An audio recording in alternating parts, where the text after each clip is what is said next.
चोर था गोवर्धन डाकू, बहुत नामी डाकू था। बिल्कुल सरल उदाहरण में तुम्हें बताया है। तो एक दिन राज कर्मचारियों ने उसका पीछा किया, अब वो भागा, घोड़ा भी छोड़ दिया, पैदल भागा। तो एक जगह देखा बहुत सत्संग हो रहा था, कथा हो रही थी। पंडित परशुराम जी महाराज कथा कर रहे थे, करमैती बाई के पिता। ये प्रमाणित कथा हम आपको बता रहे। तो उस सभा में घुस गया।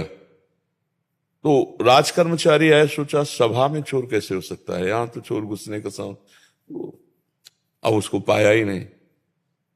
जब कथा 2-3 घंटे बाद समाप्त हुई तो कथा का प्रसंग चल रहा था।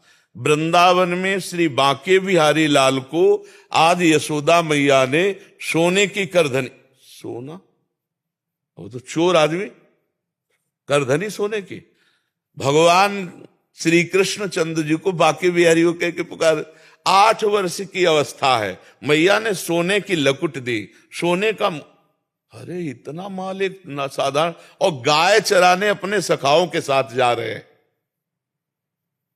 कथा समाप्त हुई, नजदीक पहुंचा, चाकू निकाली, पंडित परशुराम जी के गले में लगाई, पता लिखो। ये जो इतना धनी बालक का वर्णन कर रहे थे, पता लिखो। उन्होंने देखा तो उनका डाकू है जो मेरा नाम सुन करके भयभीत हो जाते हैं, हमारा नाम गोवर्धन डाकू है।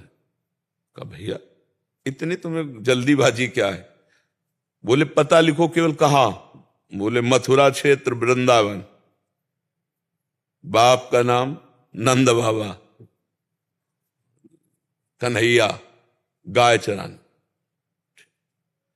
पर सुनो, तुम्हारे जैसे डाकू उसको चोरी नहीं कर सकते, बहुत नटनागर, बहुत प्रवीण बालक है वो।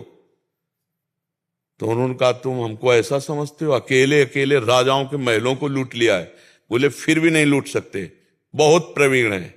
तो उनका कसम खाता हूं, जब तक उसे लूट नहीं लूंगा तब तक पानी नहीं पीऊंगा।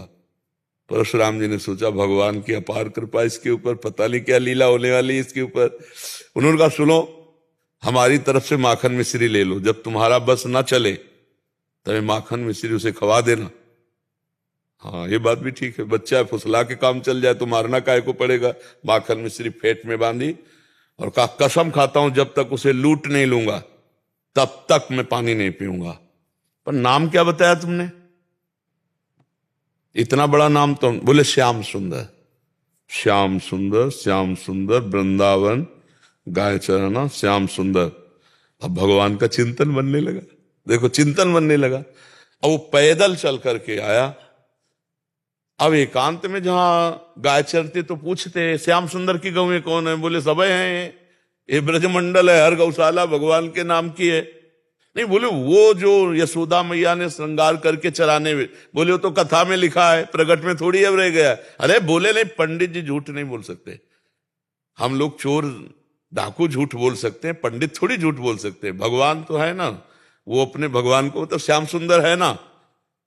अब एकांत में विकल हो गया और कहा अगर कोई ईश्वर है तो मुझे श्याम सुंदर से मिला दे, क्योंकि मैंने कसम खाया है बिना लूटे पानी नहीं पिएंगे।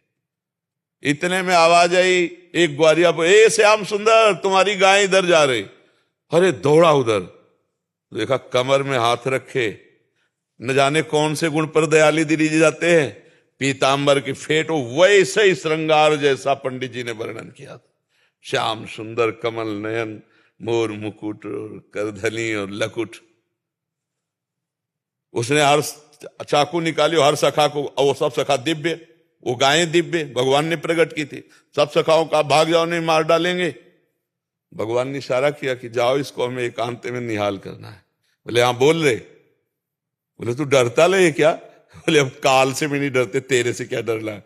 बोले मेरा नाम नहीं सुना होगा इसलिए तू डरेगा। अब ये मेरा नाम गोवर्धन डाकू, तो वो गोवर्धन ही तो नाम है ना, मेरा नाम गोवर्धन धारी है।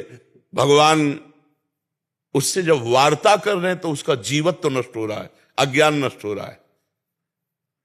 उन्होंने देखा बड़ा प्रवीण पंडित जी कह रहे थे माखन मिश्री खवा के काम कर ले। बोले सुनो, भगवान ने कहा अच्छा ऐसा प्यार करते हो? बोले प्यार के लिए नहीं, ये सोना चांदी जो पहले ये उतराले के लिए। वो कहा ये तो वैसे ही उतार देंगे, लाओ तुम्हारा। माखन मिश्री खाई और कहा थोड़ा तुम खाओ, और जे भी भगवान ने चखाया उसे भगवत अज्ञान हो गया। अब भगवान को साष्टांग दंड, प्रभु प्रभु। एक बात सुनी कि कन्हैया गौ में चरा रहा है, चल पड़ा, कसम खा ली तो भगवान मिल गए। यहाँ जीवन व्यतीत हुआ जाता है, हलवा पूड़ी खा करके दिनचर्या का बैलेंस बनाते रहते हैं, तो भगवान कहाँ मिले? जब भूख प्यास सहकर केवल भगवान के दर्शन के लिए, तो भगवान उसी समय प्राप्त हो जाते हैं। हम लोग सुनते बहुत हैं, समझदार बहुत हैं, नहीं करना चाहिए ये भी जानते हैं, लेकिन भजन ना होने के कारण हम उसको उतार नहीं पाते हैं। भजन शुरू करो, अभी बात बन जाए।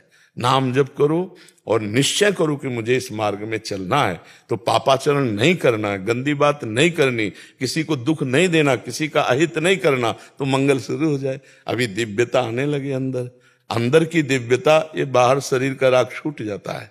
समझ पा रहे आप?